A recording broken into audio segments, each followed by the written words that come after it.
for 5 minutes to explain the bill and his amendment. Thank you very much, Madam Chair. The objective of H.R. 1731 is very simple. It is to give investors the most basic information about the cybersecurity posture of the public companies they invest in. Now is a fascinating inflection point on cybersecurity.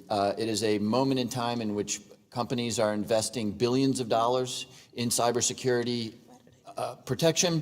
It is also a moment in time where just about every week we hear about a new breach which exposes the personal information of Americans and places a great amount of economic risk onto the companies that are hacked.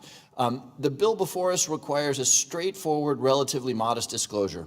Companies would have to say if there was a member of their board of directors that has experience in cybersecurity, and if not, the bill would require the company to describe what other cybersecurity aspects were taken into account by persons responsible for identifying and evaluating nominees for the company's governing board.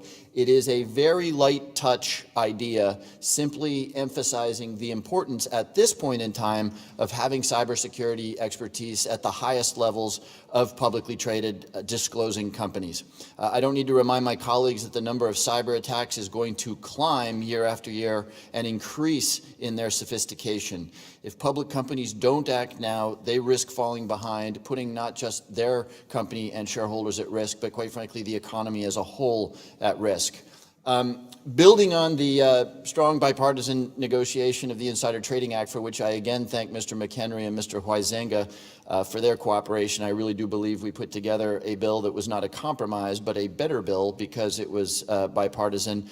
I will point out that the February 2018 President Trump's Council of Economic Advisors report, called the Economic Report to the President, identified cyber risk as a place where firms have underinvested, and further goes on to say, quote, certain mandatory disclosure requirements were previously shown to incentivize firms to adopt better business practices, unquote. So here we have the President's Council of Economic Advisors pointing in the direction of what this bill would do. Madam Chair, I seek unanimous consent to actually put page 351 of the Economic Report to the President in the record. Without objection, such is the order.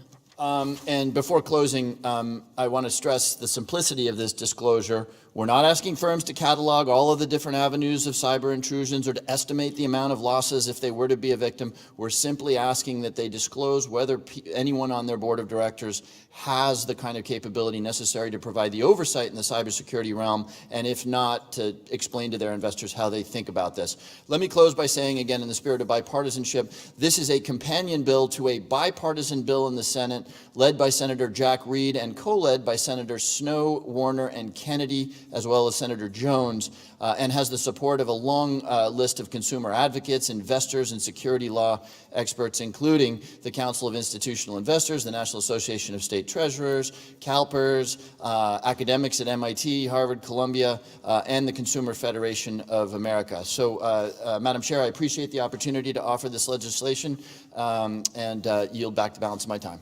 Thank you. For what purpose does the gentleman from Missouri seek recognition?